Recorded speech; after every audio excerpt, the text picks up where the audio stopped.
The Hill We Climb by Amanda Gorman, as read by 15II.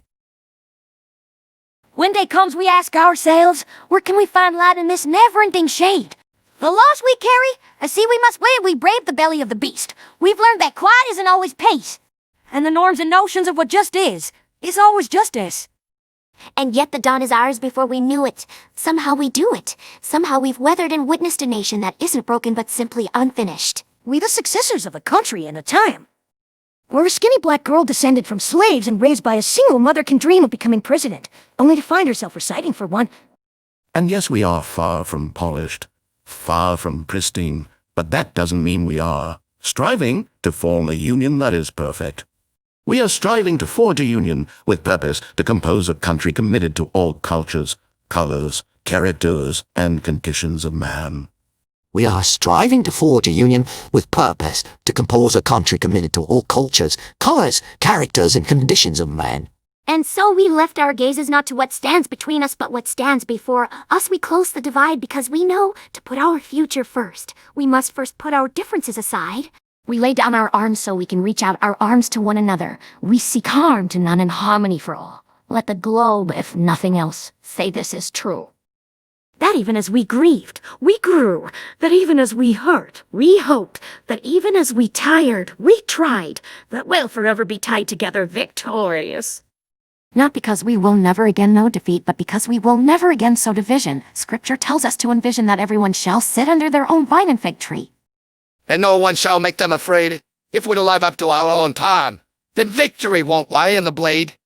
But in all the bridges we've made, that is the promise to glade, the hill we climb, if only we dare. It's because being American is more than a pride we inherit. It's the past we step into and how we repair it. We have seen a force that would shatter our nation rather than share it, would destroy our country if it meant delaying democracy. And this effort very nearly succeeded. If only we dare. It's because being American is more than a pride we inherit. It's the past we step into and how we repair it. But while democracy can be periodically delayed, it can never be permanently defeated. In this truth, in this faith, we trust. For while we have our eyes on the future, history has its eyes on us. This is the era of just redemption we feared at its inception. We did not feel prepared to be the heirs of such a terrifying hour, but within it we found the power to author a new chapter, to offer hope and laughter to ourselves. So while once we ask, how could we possibly prevail over catastrophe? Now we assert, how could catastrophe possibly prevail over us?